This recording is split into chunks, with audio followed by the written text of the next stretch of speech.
Hi guys, welcome back to our journey. Till now, what we have seen that like light, matter wave also possess dual nature. Today we'll be discussing one experiment which verifies the de Broglie hypothesis, that is Davison and Jarmer experiment. This experiment was given by Davison and Jarmer, and this experiment gives the experimental verification of de Broglie hypothesis.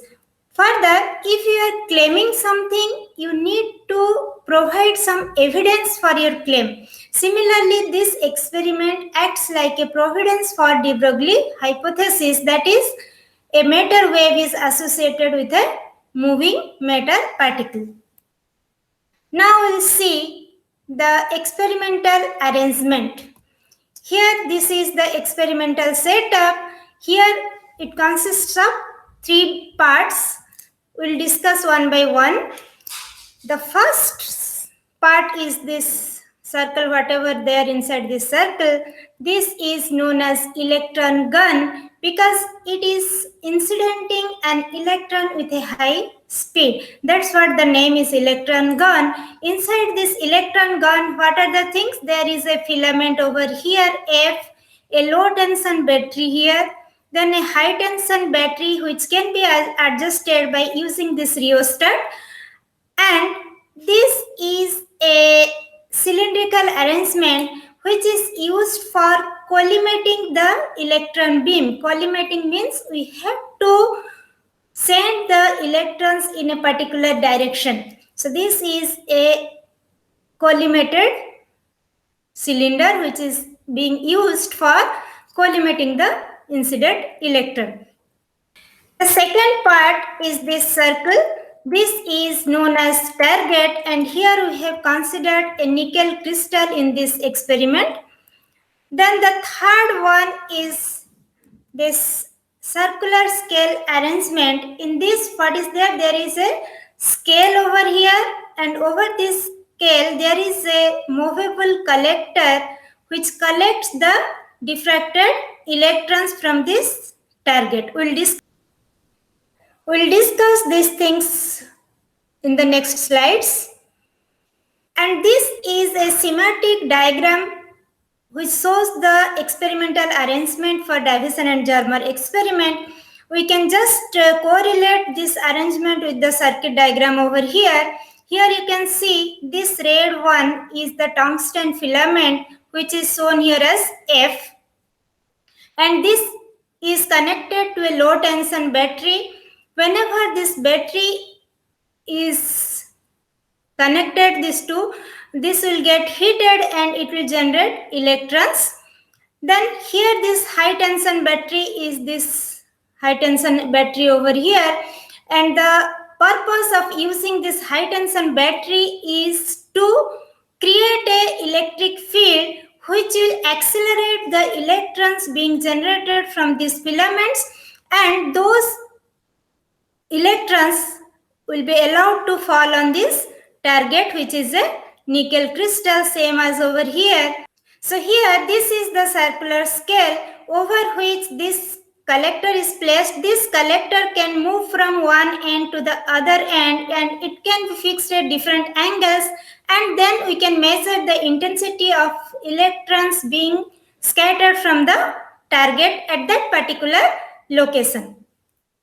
Now we'll see the working of this experiment. As I have already explained, the electrons are being generated from this filament when this low tension battery is connected to this, and when we switch on the battery, this filament will get heated and electrons will be generated, and once these electrons are allowed to pass through this collimated cylinder, what will happen? This is connected to the high tension battery, so they will get accelerated because of the high potential applied to this cylinder.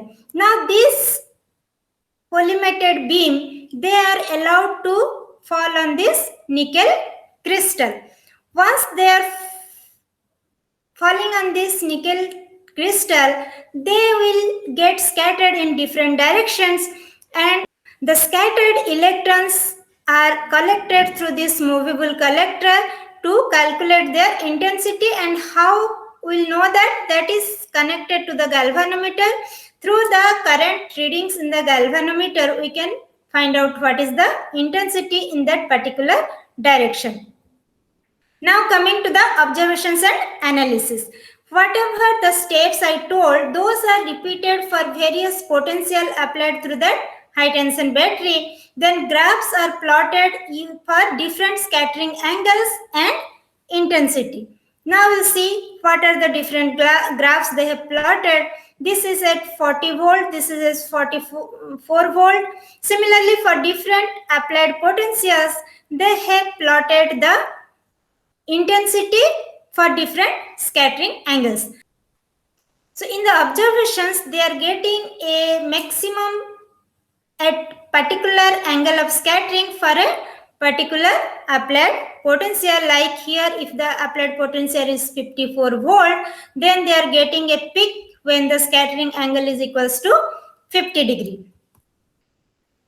Now coming to the interpretation of the results, what they have considered that incident and diffracted electrons, they are behaving like waves, because we are going to verify the de Broglie hypothesis, in which de Broglie has stated that every moving matter particles is associated with a matter wave.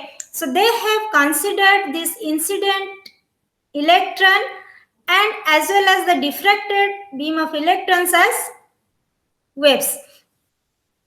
Now the electrons undergo Bragg's diffraction. So this Bragg's diffraction you must have read in your solid state physics. Here what is happening when this incident beam is coming, it hits the different Bragg's planes of the crystal. Now when they are hitting a Bragg plane, they will be diffracted in some direction, and this angle of incidence will be equals to angle of diffraction. And that these are different Bragg planes.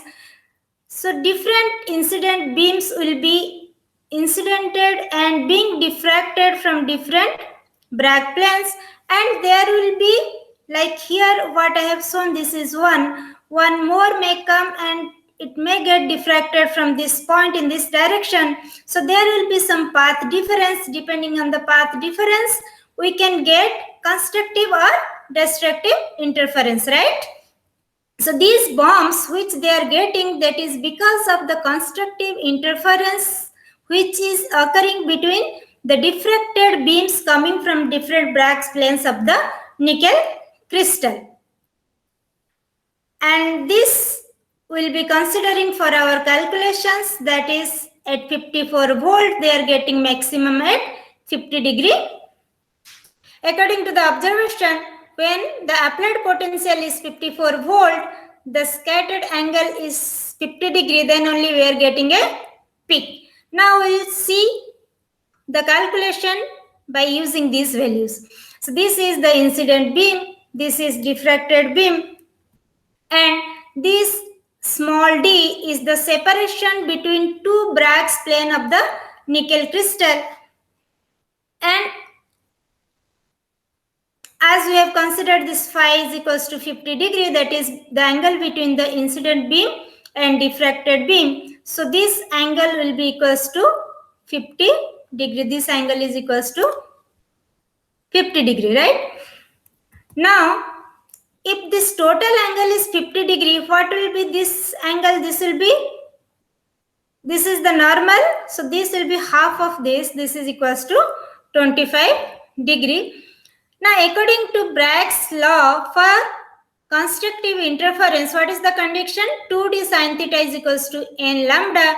What is this constants over here? This d is interplanar spacing, that is between two planes of the nickel crystal, what is shown over here. Theta is the glancing angle. What is again glancing angle? You should be clear about the diffracted angle or scattering angle and glancing angle. Glancing angle is the angle made by the incident beam with the Bragg's plane. Now if this is 25 degree, what will be the angle between these two? Because this is perpendicular, the total angle is 90 degree. Now this is 25 means the remaining will be 65, that is theta is equals to 65 degree. N is order of maxima and lambda is the wavelength of the matter wave. This is what I have already discussed. This is the glancing angle, that is equals to this 90 minus 25, that is equals to 65 degree. Now we'll do the comparison between experimental and theoretical value. In this, what we'll do, we'll calculate the wavelength from Bragg's law and we'll again calculate the wavelength using our de Broglie hypothesis and we'll compare the result. First, we will see what is the value we are getting from Bragg's law. For this, we will be considering these constants. As we have considered nickel crystal, the values we are taking for nickel crystal. This D is interplanar spacing for nickel crystal. This value is 0.091 nanometer. And this theta is the glancing angle. What we have already seen, that is equals to 65 degree. N is the order of maximum, that is the first order we are considering. So I have written N is equals to 1. So now, according to Bragg's law, 2d sin theta is equals to n lambda. From here, I can write lambda is equals to 2d sin theta by n. This n, if I will take to the left hand side. Now, I'll substitute these values over this equation d, this theta and this n. All these values, if you will substitute over here, then we can find out lambda is equals to 1.65 angstrom. This is the wave associated with the moving electron. Now we'll do the same calculation using de Broglie hypothesis. What is the de Broglie formula? Lambda is equals to h by p or h by square root of 2 MEV. Right? This we have already derived in our previous lecture. Now, we'll take the values of these constants. M is equals to mass of electron, that is 9.11 into 10 to the power minus 31 kg. What is E over here? That is charge of electron. And this B, what we are considering? V is equals to 54 volt and I is equals to 50 degree. So, V is equals to 54 volt. Now, substituting these values over here, one can find out lambda is equals to 1.66 angstrom. So now you can just compare these two values. There is a very good match between these two values. So from here we can see that the de Broglie hypothesis, what was formulated by de Broglie, is giving the correct answer from the experimental results. From this experiment, we can conclude that this is an experimental verification for de Broglie hypothesis, and matter wave shows dual nature like light. Light shows both particle and wave nature. Similarly, the matter waves also show both the natures, that is dual nature.